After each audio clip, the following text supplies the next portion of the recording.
This is Ruter Batigas, reporting to you one of the most sensational crimes committed by a woman in the annals of police history.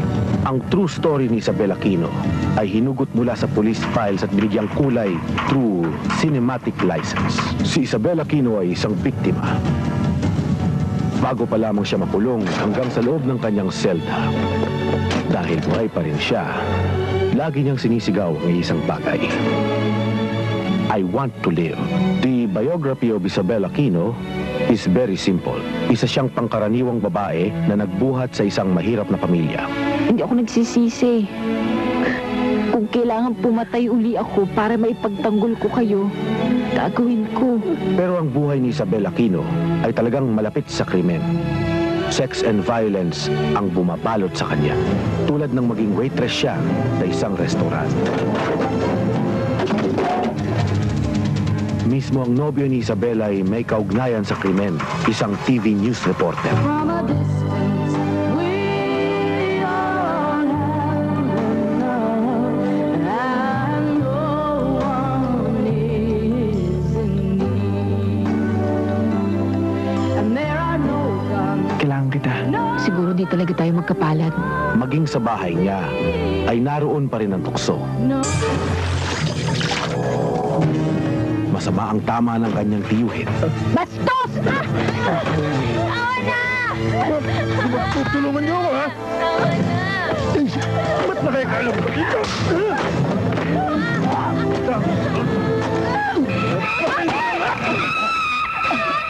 At nangyari nga ang krimen ni Isabel Aquino. Hanggang sa kulungan, matigas, matapang, sumisigaw. Isabel Aquino.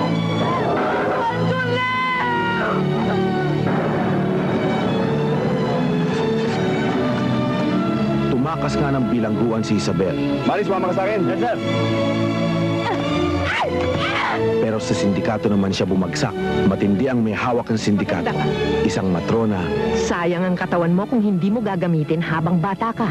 Pag nangulunto yan, walang silbi yan sa'yo. Isabel, meet Hector.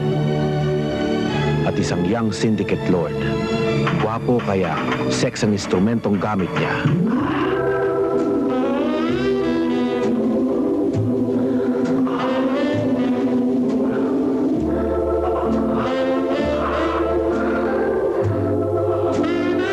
Prostitute ang close friend ni Isabel, kaya maaaring bumaligtad at sinasalisihan siya. Bakit mo ginawa yun? Gusto ko eh. Masarap ka palang halikan. Huwag mo nga ako isama sa mga listahan ng mga boyfriends mo, okay? O gusto mo mag-steady na tayo? Baka gusto mo halikan kita ulit.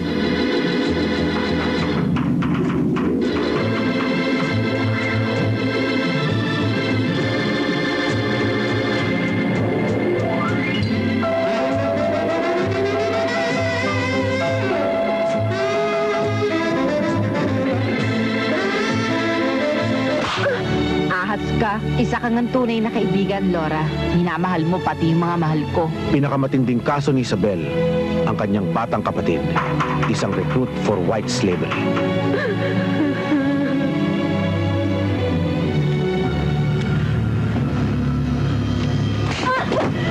Tama na! Tama na! Ayoko na!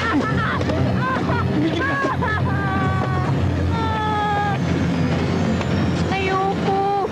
Melissa? Ate, walang hiya ka? Pati kapatid ko? Ano ba ang gusto nyo? Ano ba kasalanan namin sa inyo? Pinatay mo si Martin. Ipaghihiganti ko siya laban sa'yo, Isabel. Laban sa pamilya mo hanggang mabura ko kayong lahat. Tangina mo! Sumel!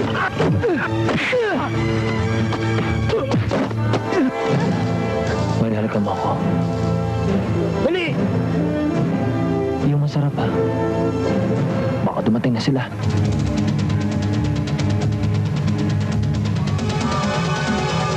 All the pages of my newspaper are not enough for you to know the sad story of Isabel Aquino. You must see Isabel Aquino in person.